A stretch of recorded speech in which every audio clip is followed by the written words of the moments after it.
can't even say it. And I feel like when I say it, then that's when I find myself being the most emotional. That's when you know it's real. I saw a depth and a range and a soulfulness that really ranks at the top level, and that's why we've been working together. He means everything to me. He is like music. He's such a legend and a genius, and I'm just honored to be here with him. Jennifer Hudson, the powerhouse voice, the woman who took over the world after her breakout on American Idol. But have you ever wondered how someone who didn't even win the competition became one of Hollywood's biggest stars? I don't think you're capable of doing anything better to have any chance at all of winning this competition. And more importantly, why her rise to fame coincided with one of the most tragic events in her life. Somebody my mother. My mother, please. Somebody did what? Somebody my mother. Somebody your mother. Help me. Jennifer Hudson's family faced a devastating tragedy in 2008 when her mother, brother, and nephew were brutally offed. As the world mourned her loss, Jennifer kept her silence. But behind those grieving eyes, many believe there was a darker story, one that ties back to one of the most powerful men in the music industry, Clive Davis. He means everything to me. He is like music. He's such a legend and a genius, and I'm just honored to be here with him. Clive Davis is often seen as the kingmaker in Hollywood, a man with the power to make or break careers. But with that power comes dark whispers of manipulation, control, and, as some allege, unspeakable demands. A man I consider to be my industry father, a visionary executive, a great man of music. Please, Mr. Clive Davis. Davis's connections to Whitney Houston are well documented. He was the man behind her rise to stardom, and also the man who some believe played a role in her tragic decline. Whitney Houston's life ended in a hotel room bathtub, under circumstances that still raise eyebrows to this day. Many believe that Davis knew far more about her death than he let on. So when it came to Jennifer Hudson's rise, there were questions. Did Hudson become his next project? And did she have to make the ultimate sacrifice to secure her place in Hollywood's upper echelon? Working with the Queen of Soul, Aretha Franklin, I was always said, well, can Whitney compare with Aretha? They're all-timers, and Jennifer definitely has that potential. Now, let's take a deeper look at the infamous Hollywood sacrifice theory. Conspiracy theorists have long argued that the entertainment industry is rife with occult practices, where artists are forced to give up someone they love, or a piece of their soul, to achieve success. Jennifer Hudson's case seems to fit the pattern. She lost her family in a triple homicide, something almost unheard of for a star at her level. What's even more chilling is how quickly her career skyrocketed afterward. Mere months after the tragedy, Hudson was back in the limelight, performing at the Super Bowl and winning an Oscar for Dreamgirls. Is it a coincidence that so many major stars experience profound personal losses at the height of their careers? Look at Kanye West, who lost his mother just as his influence in the music world reached its peak. Or Beyoncé, whose involvement in the mysterious deaths of figures around her has been rumored for years. If my mom ain't here, my mama was sacrificed. Me too. You understand? Yeah, I'm appreciative. Michael Jordan, what about him? His daddy, right? Bill Cosby, his son, right? Dr. Dre, his son. The truth behind Hollywood's most powerful men has been a topic that Kanye West has never shied away from. In fact, West has been one of the few celebrities willing to call out the darkness lurking behind the glamorous facade of the entertainment industry. The Yeezy mogul has mentioned time and time again how stars like Beyoncé and Jay-Z have been subjected to intense pressures and demands from higher-ups like Clive Davis and Diddy. Dr. Dre, his son. You're out in Hollywood, a lot of people come up missing. Feels like it might be a lot of that in order to control, traumatize. Now, let's connect some dots. We've talked about Clive Davis, but where does Diddy fit into this picture? Diddy, another titan of the industry, has also been tied to the dark secrets of Hollywood, with numerous allegations of manipulation, controlling behaviors, and keeping tapes on everyone in the industry. Diddy's influence reaches far beyond his music empire. Diddy has been collecting evidence on all of you, and you don't know where those tapes are. That will buy your silence for quite some time. Some claim that Clive Davis and Diddy work hand in hand, pulling the strings behind the scenes. They decide who rises and who falls, and according to insiders, they hold evidence on anyone who tries to go against them. In any case, Jennifer Hudson has remained relatively quiet about the loss of her family over the years, focusing instead on her career and her performances. But recent interviews have shown glimpses of the trauma she still carries. I always love to leave you on a high note, and I don't do that well with crime, but I'm gonna say it anyway.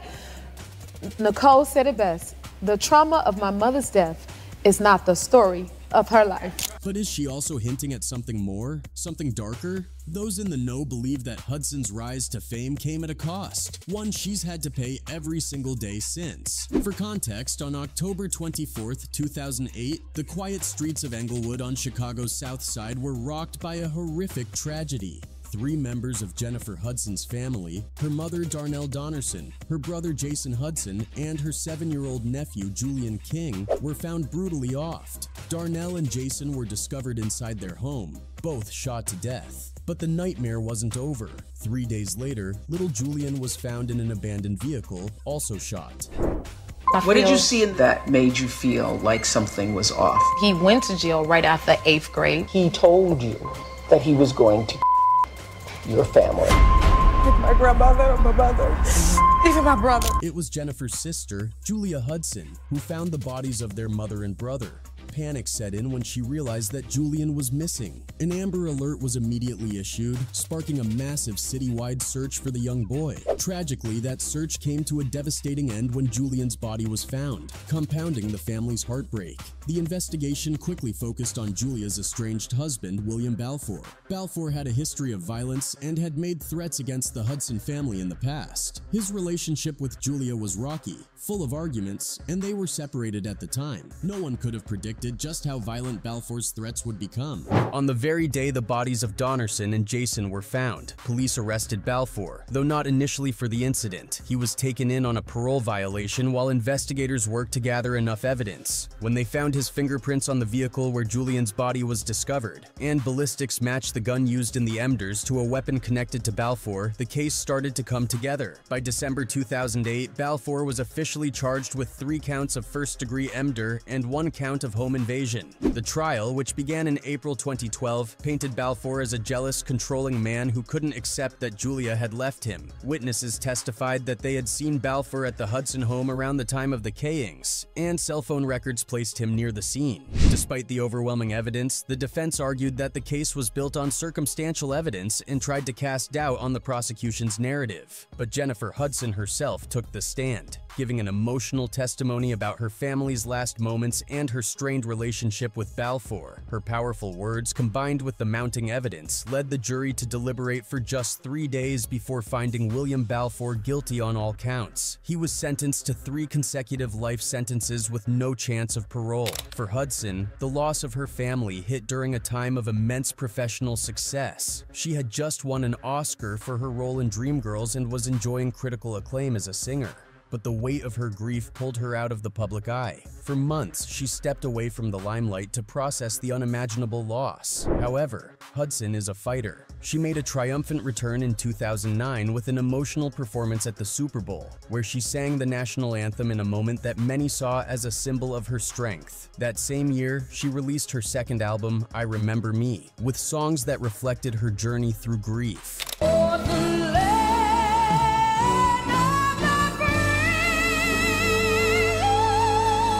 Hudson also honored her nephew by establishing the Julian D. King Gift Foundation. The foundation provides support and positive experiences for children, ensuring Julian's memory lives on through acts of kindness. My sister and I started the Julian D. King Gift Foundation, and so we give back to unfortunate kids and make sure they have the school needs they need. And we also have a toy drive on the holiday season. But while Hudson was moving forward with her life, Balfour was still making headlines. In 2016, Balfour broke his silence, granting a rare interview to ABC 7's Chuck Goody from the confines of Pontiac Correctional Center in Illinois. You didn't understand why you would have been considered a suspect? No. For what?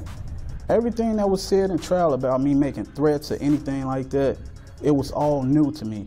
The interview, conducted against the backdrop of Pontiac's imposing walls, provided a chilling glimpse into the mind of a convicted criminal. Balfour maintained his innocence adamantly, denying any involvement in the unalivements of Darnell Donnerson, Jason Hudson, and 7-year-old Julian King. He portrayed himself as a victim of a vast conspiracy, alleging that evidence was planted and witnesses lied to secure his conviction. Balfour's words, uttered from behind prison walls, offered a haunting insight into his mindset as he grappled with the enormity of the crimes he was accused of committing. "I didn't have anything to do with the case, and don't know who had anything to do with the case," he asserted, his voice carrying a mixture of defiance and frustration. Despite facing life behind bars, he remained steadfast in his denial of guilt. Throughout the interview, Balfour's demeanor was strikingly calm, almost detached, as if he were recounting a mundane event rather than discussing the brutal unalivements of 3 innocent people. When asked about his whereabouts during the unalivements, he maintained his innocence, stating, "The case, as he puts it, was a triple M in Englewood in the home of his estranged wife Julia, Hudson's sister." His words were devoid of emotion, offering no hint of remorse or regret. Balfour's refusal to accept responsibility for his actions was evident in his responses to Goody's probing questions. When asked about witnesses who claimed to have seen him with the unalivement weapon, he dismissed their accounts as lies. "Did you ever have the gun?" Goody asked pointedly. "No, not one time," Balfour replied, his tone unwavering. He portrayed himself as a victim of circumstance, a pawn in a larger conspiracy orchestrated to secure his conviction. As the interview progressed, Balfour's narrative became increasingly convoluted, filled with accusations and deflections aimed at discrediting the prosecution's case against him. He accused his ex-wife Julia and former friends of lying on the stand, painting himself as the true victim of their deceit. "You wanted her dead, didn't you?" Goody probed. "No, not at all," Balfour responded, his denial ringing hollow in the stark confines of the prison walls. Despite overwhelming evidence presented at trial, including cell phone records and gunshot residue, Balfour remained resolute in his assertion of innocence. He claimed that evidence was planted and witnesses coerced to secure his conviction, painting himself as the ultimate scapegoat in a vast conspiracy orchestrated to obscure the truth. One of the most chilling moments of the interview was when Balfour discussed Julian King, the innocent 7-year-old caught in the crossfire. Balfour speculated on the reasons behind the child's unalivement, suggesting he may have been K'd to prevent identification. His callousness in discussing the tragic death of a young child was jarring, revealing a disturbing lack of empathy or remorse. Goody pressed Balfour on his decision not to testify at trial, a decision he attributed to his trial lawyer. "You could have overruled that," Goody pointed out. Balfour's refusal to provide further details on this matter added another layer of mystery to an already baffling case. Despite facing life in prison without parole, Balfour remained defiant, clinging to his assertion of innocence even as his appeals were repeatedly denied. A few years later, in 2019, Jennifer Hudson sat down for a new interview with British paper The Guardian. In it, the Oscar-winning star got frank about the 2008 unalivements of her mother, brother, and 7-year-old nephew at the hands of her sister Julia's estranged husband, William Balfour. Balfour was sentenced to 3 consecutive life sentences for the fatal shootings. Hudson, mother to 10-year-old son David, said that, despite her grief, she's focused on not letting the tragedy upend her own life. "Thank God," she told the paper. "I think I attribute that first to God, next to the fact that when you experience trauma, it comes and goes. It's always there, but it's a matter of how you deal with it." The former American Idol finalist added that her late loved ones would have wanted her to press forward and do what they would have wanted me to do. She said, "It would be worse to me not to press forward. I'm hearing my brother's voice say, 'Jenny, knock it off.' He would be angry at me for giving up. Or all the things that my mother instilled in us. She prepared us. She would say, 'You know, I'm not always going to be here and I want you all to be able to make it.' She used to say, 'Without family, you have nothing,' which is why it's so important to take care of family. So if I'm doing that, I know I'm pleasing my mother. As for my nephew, that's where the Julian D. King Gift Foundation, her charity organization, comes from because he was strong and very smart. So to live in a way that honors them is what presses you forward. Not to mention, thank God that I have a child to live for. That's not to say that Hudson isn't still mourning. Of course you still get sad," she shared. "But that's what I go back to. What would my mother say? What would she do?" She also remains close with her sister Julia, who lives nearby, in a house purchased by the singer and actress, in their native Chicago. Hudson described her sibling as a school bus driver who is a character. Hudson also shared that her late father, a Greyhound bus driver, fathered 27 children. While she hasn't met all of her siblings, she does know quite a few. "Oh yes," she said, 11 girls, 16 boys, I'm the youngest, or at least in the last 2 or 3. And it was always my dream, because I love family, to have a giant table with all my siblings. Just imagine the giant table. However, in a 2020 interview on Oprah's Next Chapter, Hudson made a surprising revelation. She had forgiven William Balfour for what he did. While she admitted that seeing him in the courtroom made her skin crawl, she said she believes Balfour never had a real chance due to the way he was raised. She acknowledged that her family tried to offer him love, but it was too late. How was it to see him? It made my skin crawl. When asked about the impact of the tragedy, Hudson said the pain never fully goes away. There are times when she doesn't know where to begin grieving, whether it's her mother, her brother, or Julian. Yet, despite the deep loss, she finds strength in the belief that justice has been served. She admitted that she hasn't visited their graves since they were buried, but she now feels ready to go because she believes they've finally received the justice they deserved. Not everyone, however, understood Hudson's decision to forgive Balfour. Some fans were puzzled by how quickly she seemed to let go of the anger toward the man responsible for her family's deaths. But alongside this personal story, there's a darker conspiracy theory that some fans can't shake. As with many celebrity tragedies, rumors have swirled about secret societies and the Illuminati. Some believe that Hudson's rapid rise to fame, coupled with the tragic timing of her family's deaths, suggests she made a sacrificial pact. According to conspiracy theorists, her success came at the cost of her loved ones' lives. I haven't been to the gravesite since we buried them, but now I want to go because I feel like, okay, we've accomplished this, we've done this. For context, following the death of her family members, Hudson took time away from the public eye to grieve and heal. Her return was marked by a deeply emotional performance of the national anthem at the 2009 Super Bowl, which was her first public appearance after the tragedy. This performance was not only a testament to her vocal prowess, but also to her resilience and ability to channel her emotions into her art. In 2008, Hudson released her self-titled debut album, which was met with critical and commercial success. The album featured hits like Spotlight and earned her a Grammy for Best R&B Album. Jennifer Hudson.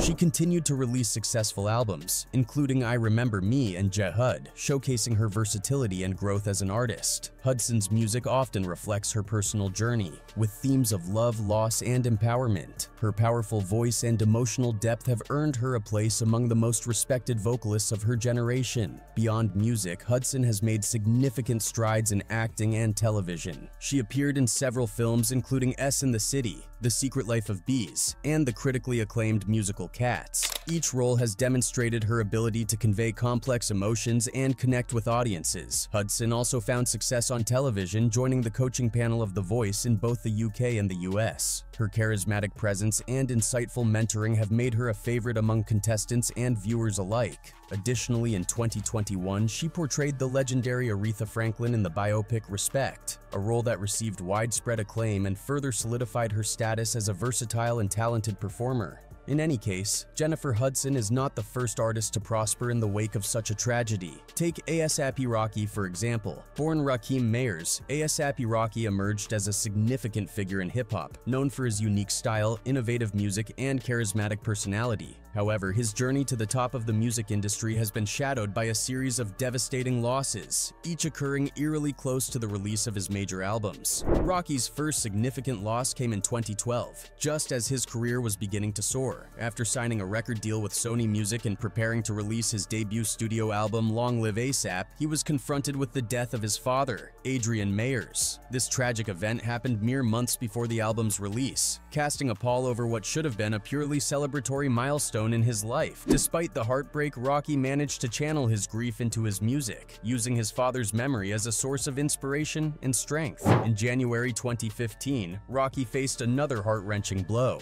His best friend and mentor, A$AP Yams, passed away unexpectedly. Yams, whose real name was Steven Rodriguez, was a co-founder of the A$AP Mob and played a crucial role in shaping Rocky's career and the group's distinct sound. His death occurred just 4 months before the release of Rocky's second album, At Long Last, A$AP. The loss of Yams was not only a personal tragedy for Rocky, but also a significant blow to the entire hip-hop community, which mourned the loss of a visionary talent. In interviews, Rocky has often spoken about the profound impact Yams had on his life and career, highlighting the deep bond they shared. The string of tragedies continued in 2018, when Rocky lost his half-sister shortly before releasing his third studio album, Testing. This loss added another layer of sorrow to his already heavy heart. Rocky has expressed his belief that there is a strange, almost fateful connection between his personal losses and the timing of his album releases. He told Genius that every time he is on the verge of unveiling a new project, he loses a loved one. This recurring pattern of loss has not only affected him personally, but has also shaped the themes and emotions present in his music. I don't know, man. Every time I put out an album,